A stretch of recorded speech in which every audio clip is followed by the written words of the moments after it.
মাত্রই শেষ হলো সান্তোসের ম্যাচ এবং এইটাই ছিল আলটিমেটলি নেইমারের জন্য সর্বশেষ ম্যাচ, যেখান থেকে নেইমার কার্লো আনচেলত্তিকে স্কোয়াড ঘোষণা করার আগে কিছু পজিটিভ মেসেজ কিংবা একটু ইমপ্রেস করার সুযোগ ছিল। এরপরে যে ম্যাচটা আছে জাস্ট স্কোয়াড ঘোষণা করার আগের দিন, সো ওই দিনের পারফরমেন্স আলোচনা এইগুলো আসলে পরের দিনের স্কোয়াড গঠনের ক্ষেত্রে কোনো ধরনের ইফেক্ট ফেলবে না। সো বলাই যেতে পারে যে নেইমার আলটিমেটলি ওয়ার্ল্ড কাপে যাওয়ার জন্য যতটুকু সময় পেয়েছে বা যা করার ছিল এই আজকে এইখান থেকেই পরিসমাপ্তি হয়ে গেছে।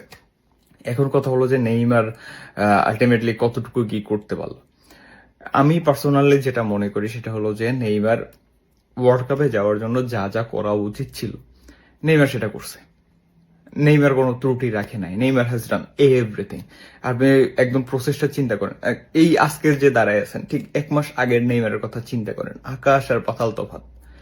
না, 1 মাস আগে আমি কখনো চিন্তা করি নাই যে নেইমার ফিটনেসের জায়গা থেকে এই 12-13 তারিখে এসে এরকম একটা অবস্থায় দাঁড়াতে পারবে, কিন্তু নেইমার এটা করতে পারছে। এটার পিছনে শুধুমাত্র বাহির থেকে মনে হতে পারে আর প্র্যাকটিস করছে, ঘুরছে ফিরছে, মানে সবকিছু মনে হয় ইজিলি হয়ে গেছে। ভাই এগুলা তো ইজি হয় না। গত ইন্টারন্যাশনাল ব্রেক আমরা তো জানি যে সিজন শেষেই কিন্তু একটা সার্জারি হয়েছে। ইন্টারন্যাশনাল ব্রেকেও ছোটখাটো সার্জারি করতে হয়েছে, রিহ্যাব করতে হয়েছে, আপনাকে এই রিকভারি প্রসেস গুলা মেনটেন করতে হয়েছে, নিয়মিত ট্রিটমেন্টের আন্ডারে যাইতে হয়েছে, আপনাকে ওর ডাবল শিফট করে জিম করতে হয়েছে। সো এইগুলো আপনি সব মিডিয়াতে দেখবেন না, আর নেইমারের পিছনেতে লাগিয়ে থাকি, বিষয়তে থাকি। সো এই যে একটা বড় প্রসেস, এটা কমপ্লিট করার পরে নেইমার জাস্ট ওর যে জায়গায় থাকা উচিত 100% বলে যে আমরা চিল্লাইতেছি, কার্লো আনচেলত্তি যে বলছে।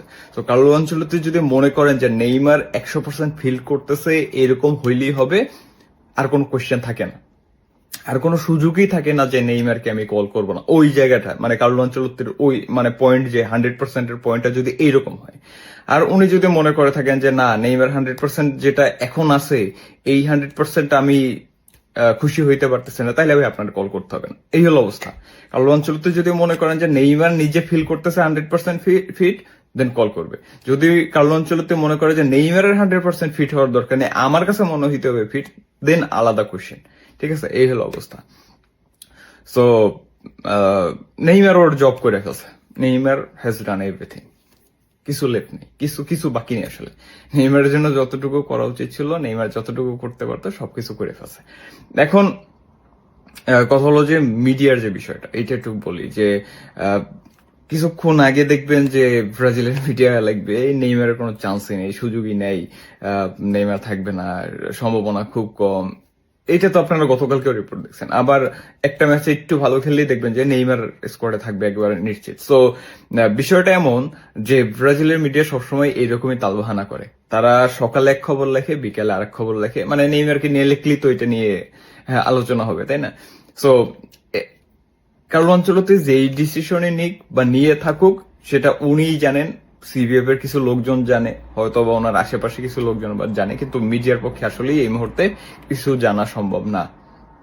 হয়তো বা 17 তারিখে আমরা কিছুটা হইলো আশ পাইতে পারি, তার আগ পর্যন্ত কিছুই জানা যাবে না। সো আপনি যদি কোনো নিউজ দেখে অনেক বেশি খুশি হয়ে যান যে এইটা কার্লো বলছে, এইটার বেস করে একটা রিপোর্ট তৈরি হয়েছে, এইটা মানে মনে হয় নেইমার চলে যাচ্ছে, আপনি খুব আশাবাদী হয়ে যান, এইটাও যেমন ঠিক না। আবার একটা রিপোর্ট আসছে কার্লো আনচেলত্তির একটা ওয়ার্ড ধরে একটা সব মানে শেষে একটা লাইন বলছে, ওইটা ধরে নেইমারের চান্স নাই, ওইটা শুনে আপনার এখন ডিপ্রেশনে যাওয়ার দরকার নেই।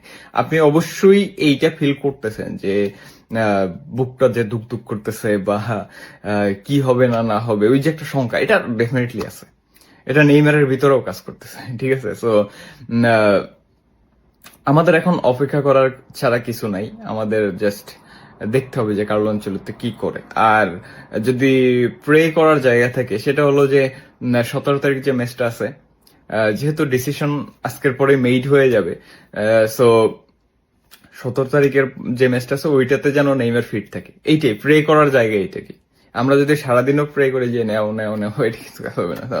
ওই প্রে করার জায়গাটা এইটা যেন নেইমার জন্য ওই স্কোয়াড যখন ঘোষণা করতেছে কার্লো আনচেলত্তি, তখন যেন কোনো ওই সুযোগ থাকে না নেইমার গতকালকে ইনজুর্ড হয়ে গেছে বা সামথিং লাইক দিস, তো ওই সুযোগটা যেন না থাকে। আমরা শুধু ওই প্রেটাই করি যে নেইমার কার্লো আনচেলত্তি যখন ঘোষণা করতে বসবে তখন যেন নেইমার পুরোপুরি ঠিক থাকে যে আমি ওয়ার্ল্ড কাপে যাইতে পারি। That's it. এর বাইরে আসলে আমাদের চাও ভর কিছু থাকতে পারে না, এই মুহূর্তে অপেক্ষা করা ছাড়া। That's it. সবাই ভালো থাকবে, সুস্থ থাকবে, আল্লাহ হাফেজ।